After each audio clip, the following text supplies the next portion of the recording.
Programming दो तरह की होती है। एक प्रोग्रामिंग वो होती है जो किसी कंप्यूटर को काम करने लायक अवस्था में लाने के लिए किया जाता है। इस प्रोग्रामिंग को भी हम दो भागों में बांटते हैं। इसमें पहला है आपका हार्डवेयर प्रोग्रामिंग। इस प्रोग्रामिंग के अंतर्गत कंप्यूटर के हार्डवेयर यानी कंप्यूटर के मदरबोर्ड पर लगाए गए विभिन्न प्रकार के चिप्स वह कंप्यूटर से जुड़े हुए अन्य विभिन्न प्रकार के पेरिफेरल्स जैसे कि keyboard, mouse, speaker, monitor, hard disk, floppy disk, CD drive आदि को चेक करने व कंट्रोल करने के लिए हर मदरबोर्ड पर एक बायोस चिप लगाई जाती है। इस बायोस चिप का मुख्य काम कंप्यूटर को ऑन करते ही विभिन्न प्रकार के डिवाइसेस को चेक करना होता है। यदि कंप्यूटर के साथ जुड़ी हुई कोई भी डिवाइस ढंग से काम नहीं कर रही है तो बायोस यूजर को विभिन्न प्रकार के एरर मैसेज देना शुरू कर देता है। बायोस होता क्या है? Basic input output system. ये एक तरह की चिप होती है। इसके अंदर ही प्रोग्राम को लिखने का काम बायोस बनाने वाली कंपनी करती है। इसे हार्डकोर प्रोग्रामिंग भी हम कहते हैं या फर्मवेयर कहा जाता है। हार्डवेयर प्रोग्रामिंग में चिप्स को बनाते समय ही उसमें प्रोग्राम कर दिया जाता है। किसी भी कंप्यूटर के लिए मदरबोर्ड पर लगी बायोस चिप यदि खराब हो जाए तो कंप्यूटर किसी भी हालत में काम करने लायक अवस्था में नहीं आ सकता, यानी कि कंप्यूटर कभी आपका बूट नहीं हो सकता। जब कंप्यूटर ही बूट नहीं होगा तो आप उसमें ना तो सिस्टम सॉफ्टवेयर डाल सकते हो ना ही एप्लीकेशन सॉफ्टवेयर डाल सकते हो। तो सेकंड होता है हमारा सॉफ्टवेयर प्रोग्रामिंग। कंप्यूटर को काम करने लायक अवस्था में लाने के लिए जिस सॉफ्टवेयर को बनाया जाता है उसे ऑपरेटिंग सिस्टम सॉफ्टवेयर कहा जाता है। बायोस चिप का काम पूरा होने के बाद कंप्यूटर का पूरा कंट्रोल ऑपरेटिंग सिस्टम सॉफ्टवेयर के पास आ जाता है। कंप्यूटर के पास बायोस से कंट्रोलिंग आने के बाद सबसे पहले मेमोरी में लोड होने वाला सॉफ्टवेयर ऑपरेटिंग सिस्टम सॉफ्टवेयर कहलाता है। इसे मास्टर सॉफ्टवेयर भी कहते हैं।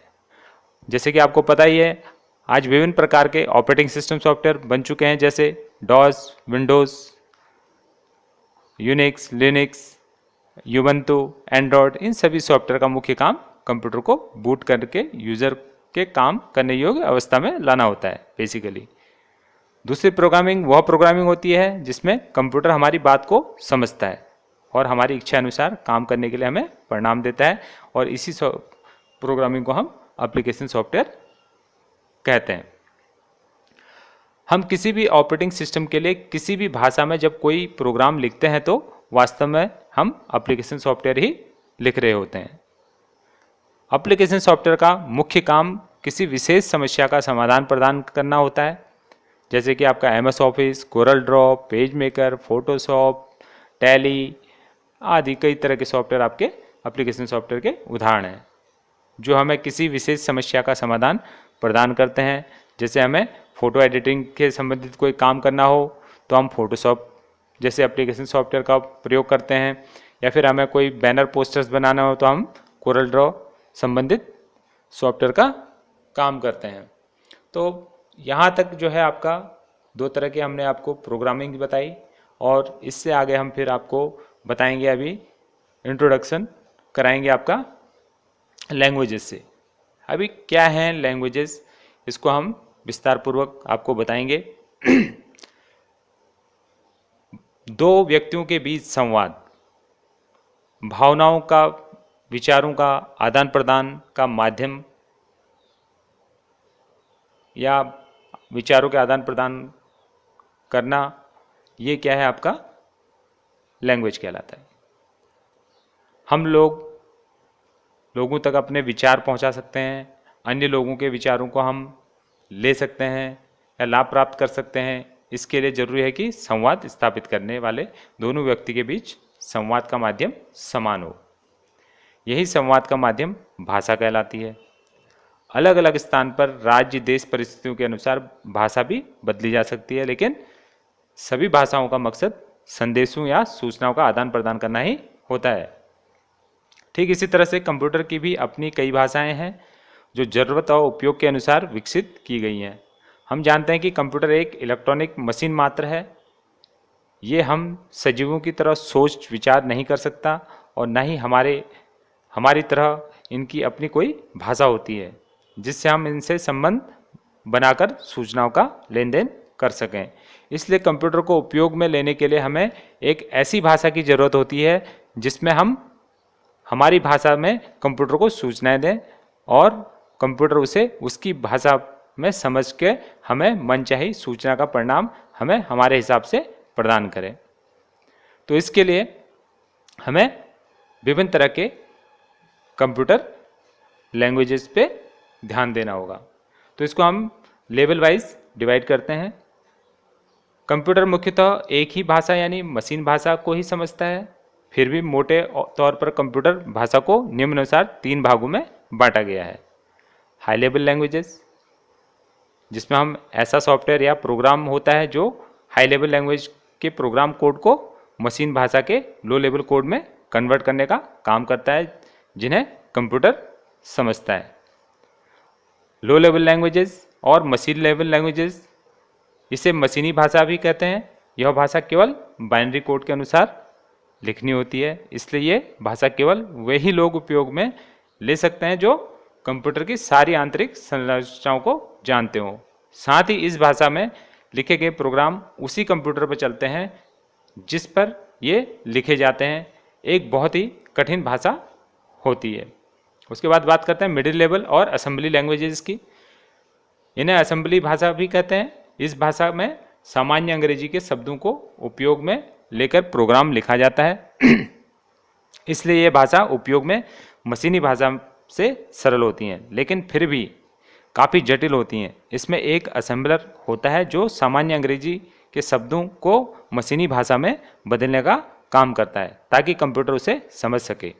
इस भाषा में प्रोग्राम बनाने वाले प्रोग्रामर को कंप्यूटर हार्डवेयर का संपूर्ण ज्ञान होना जरूरी होता है। ये प्रोग्राम उसी कंप्यूटर पर रन है होता है जिन पर उन्हें लिखा गया हो। उसके बाद बात करते हैं हाई लेवल लैंग्वेजेस की।